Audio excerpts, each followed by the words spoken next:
হয়, পূৰ্ণগতিত আমাৰ চলি আছে আৰু এই পূৰ্ণগতিৰ মাজতে আমাৰ কাৰণে ভাল খবৰ। আজি মাননীয় মুখ্যমন্ত্ৰী ডাঙৰীয়া যিহেতু কোকৰাঝাৰ গৈছে, কোকৰাঝাৰৰ পৰা গুৱাহাটীলৈ ঘূৰি যোৱাৰ সময়ত তেখেতে সম্ভৱতঃ এবাৰ হয়তো পৰ্যবেক্ষণ কৰিব আৰু হয়তো আমাৰ মনৰো হয়তো বতৰা ল'ব। গতিকে এইটো আমাৰ কাৰণে যে প্ৰস্তুতিৰ সময়ত মুখ্যমন্ত্ৰী এগৰাকী অহাটো যে আমাৰ কাৰণে আচলতে এক শুভলক্ষণ। আৰু ইতিমধ্যে আমাৰো প্ৰতিটো বিভাগে যুদ্ধকালীন প্ৰক্ৰিয়াৰে কাম আৰম্ভ কৰি আছে। যোৱাকালি ইয়াতে পথ নাছিল। আজি মানুহে কৈছে যে যি লাচিতে যি ঘৰ বান্ধিছিলে তেনেকুৱা সদৃশ হোৱা বুলি কৈ আছে, কাৰণ কিয় নিশাৰ ভিতৰতে ইয়াতে ৰাস্তা আমি বনাইছোঁ।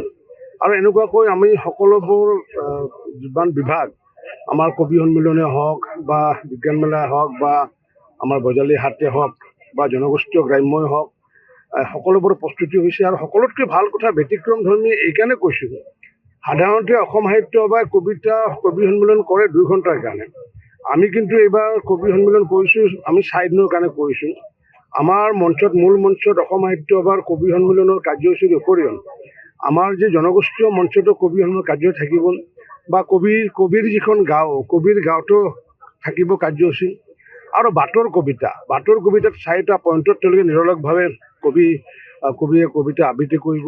ঠিক তেনেকুৱাকৈ জনগোষ্ঠীয় সন্মিলনৰ কাৰণে অসম সাহিত্য সভাই সাধাৰণতে সভাপতিসকলক আমন্ত্ৰণ জনায় বা যুৱ নেতাসকলক আমন্ত্ৰণ জনায়।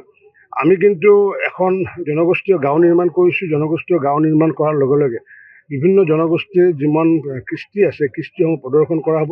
আৰু জনগোষ্ঠীয় এখন মঞ্চ নিৰ্মাণ কৰা হৈ আছে। গতিকে সেইটো এটা ব্যতিক্ৰম। ইয়াৰ উপৰি ব্যতিক্ৰম বজালী হাট, তাতকৈ বেছি ব্যতিক্ৰম হৈছে আমাৰ বিজ্ঞান মেলা। বিজ্ঞান মেলা পূৰ্বতে নাছিলে। আৰু অসম সাহিত্য সভাৰ পাঠশালা অধিৱেশনৰ এটা বিশেষ পৰিচয় আছে, সেইটো হৈছে যে 87 চনত যেতিয়া সাহিত্য সভা হৈছিলে তেতিয়া প্ৰথমবাৰৰ কাৰণে গ্ৰন্থমেলা সংযোজন হৈছিলে।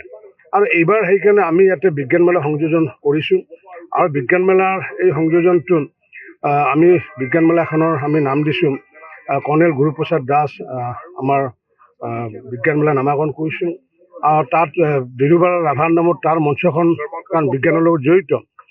গতিকে এই বিজ্ঞান মেলাত যিটো মই ভাবোঁ যে প্ৰথমবাৰৰ কাৰণে যিটো সংযোজন, এই সংযোজনে আচলতে ভাল এটা বাৰ্তা দিছে।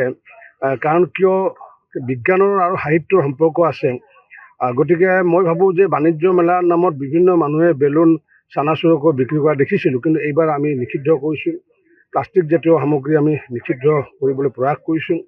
এনেকুৱাকৈ ব্যতিক্ৰমী ৰূপত 5জনকৈ বিদেশৰ পৰা বক্তা আহিব বিজ্ঞান মেলাত। তেওঁলোকে বিভিন্ন বিষয়ৰ ওপৰত হাৰ্ভাৰ্ড ইউনিভাৰ্চিটি, অক্সফৰ্ড ইউনিভাৰ্চিটিকে আদি কৰি HPPৰ যিগৰাকী মুখ্য কাৰ্যবাহী ডক্টৰ ভাস্কৰ চৌধুৰী, গতিকে এইসকলে ইতিমধ্যে আমেৰিকাৰ পৰা তেওঁলোকে আহিছে।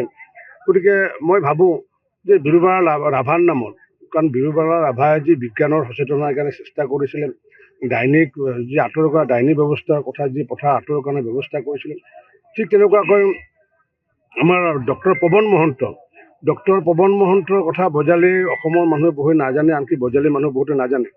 ডক্টৰ পৱন মহন্ত 1941 চনত তেখেতে কটন যি কলেজ আছিলে তাত প্ৰথম অধ্যাপকৰ চাকৰি কৰিছিলে। আৰু সেইগৰাকী ব্যক্তিয়ে প্ৰথম গুৱাহাটী ইউনিভাৰ্চিটি পদাৰ্থ বিজ্ঞান বিভাগৰ প্ৰথমগৰাকী মুৰব্বী অধ্যাপক।